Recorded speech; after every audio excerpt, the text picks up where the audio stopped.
most people would agree, if you ask them, that procrastination is one of the biggest roadblocks getting in the way of them leading an extraordinary life. And when they say that, what exactly do they mean by procrastination? The common view of procrastination, as I see it, is that instead of doing their work, they're browsing Facebook, they're watching TV, they're snacking, they're stalling, they're hemming and they're hawing. They know what they should be doing, but instead they're being lazy. They don't know what they really want, and they're waiting for something. They're waiting to get more secure, to get more stable, to get to that place in their life where then they can pursue what they really want, and then they can figure out what they really want. And they're over planning.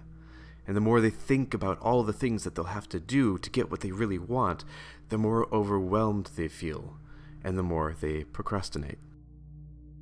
Does this sound familiar?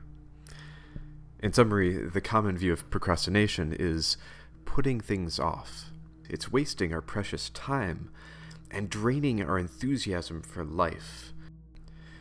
Many people faced with this turn to the wealth of productivity tips and strategies out there. To-do lists, GTD, scheduling, unscheduling, time boxing, unitasking, inbox zero, delegation, optimization, prioritization. The list goes on and on and on. And this stuff is awesome, but it's also skipping a very important step. You see, focusing on productivity when you're procrastinating, it's like trying to surf before you've learned how to swim.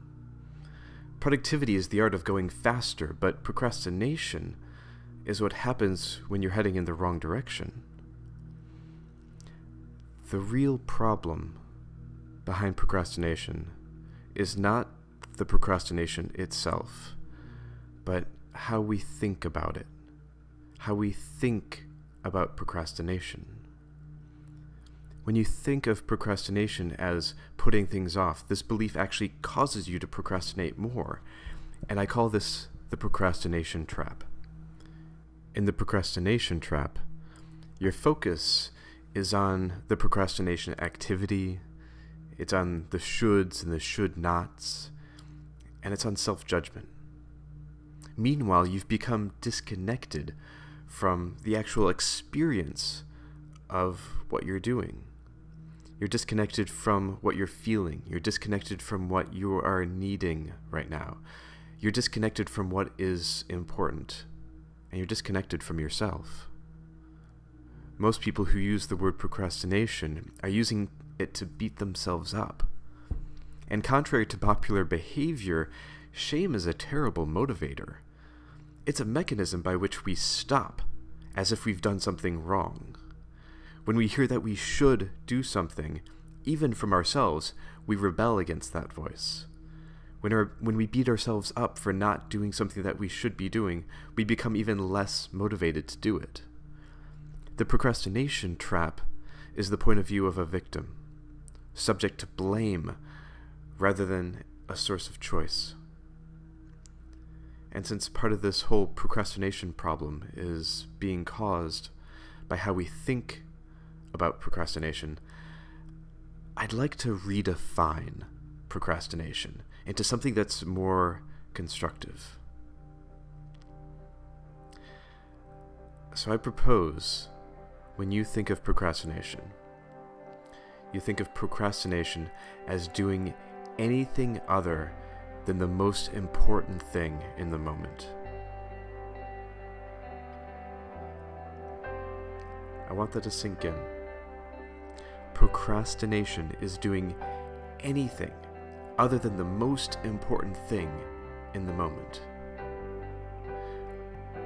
When you're using work to avoid having that difficult conversation with someone, you're procrastinating. When you are working but your body needs sleep, you're procrastinating. When you're asking for a raise instead of pursuing your dream career, you're procrastinating. When you're trying to figure out what you really want to do with your life before you try anything new, you're procrastinating. And if you are settling for anything you're procrastinating. Putting things off is merely a symptom, and procrastination is the cause. So, what do you think is the opposite of procrastination?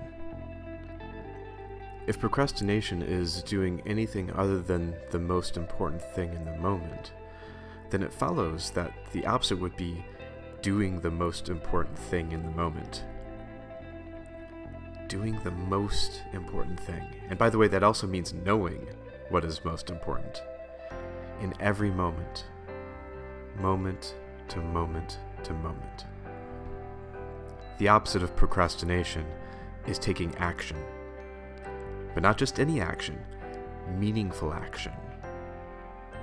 Another appropriate term for meaningful action is purpose.